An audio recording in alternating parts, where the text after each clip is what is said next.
শ্রী শ্রী মা সারদা দেবীর জীবনের আরো একটি ঘটনা। অন্যান্য সব বিষয়ে শ্রী রামকৃষ্ণের আজ্ঞানুবর্তী হয়ে চললেও মাতৃত্বের ক্ষেত্রে শ্রীমা তার স্বাতন্ত্র্য বজায় রাখতেন। এ যেন তার নিজস্ব বিচরণ ক্ষেত্র। সেখানে রামকৃষ্ণের ইচ্ছাও তুচ্ছ হয়ে যেত। শ্রী রামকৃষ্ণের খাওয়ার সময় হলে শ্রীমাই স্বয়ং ঠাকুরকে খাইয়ে আসতেন। ঠাকুরের সর্বদা উচ্চমুখী মন যাতে খাওয়ার মাঝখানে ভাব সমাধিতে লীন না হয়ে যায় তা একমাত্র শ্রীমাই খেয়াল করতে ও সেই অনুযায়ী ব্যবস্থা নিতে পারতেন।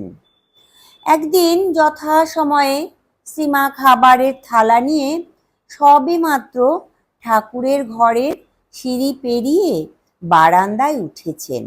এমন সময় হঠাৎ এক মহিলা ভক্ত এসে দিন মা, আমায় দিন এই বলে মায়ের হাত থেকে থালাটি নিলেন ও ঠাকুরের সামনে রেখে চলে এলেন।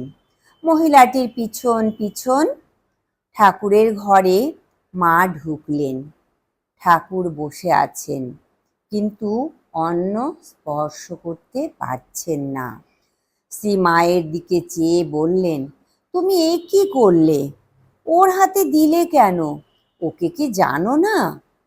এখন আমি ওর ছোঁয়া খাই কি করে? মহিলাটি শুদ্ধ চরিত্রের ছিলেন না। শুদ্ধ চরিত্র না হলে ঠাকুর তার খাবার খেতে পারতেন না। শ্রীমা ঠাকুরকে প্রবোধ দিয়ে বললেন, তা জানি, আজ খাও। উত্তরে শ্রী রামকৃষ্ণ বললেন, আর কোনোদিন কারো হাতে দেবে না বলো? শ্রীমা কথা কিন্তু দিতে পারলেন না।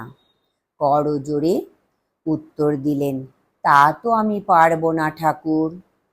তোমার খাবার আমি নিজেই নিয়ে আসব, কিন্তু আমায় মা বলে চাইলে আমি তো থাকতে পারবো না। আর তুমি তো শুধু আমার ঠাকুর নও, তুমি তো সকলের। তখন শ্রীরামকৃষ্ণ খুশি হয়ে খেতে বসলেন। খুশি হলেন সম্ভবত এই কারণে যে শ্রী মায়ের মাতৃত্ব জেগে উঠেছে, স্বমহিমায় তা প্রকাশিত হতে চলেছে। যে মাতৃত্বের সহায়ে তিনি শ্রী রামকৃষ্ণের জীবন ব্রতকে পরিপুষ্ট করবেন। জয় ঠাকুর, জয় মা, প্রণাম মাগো।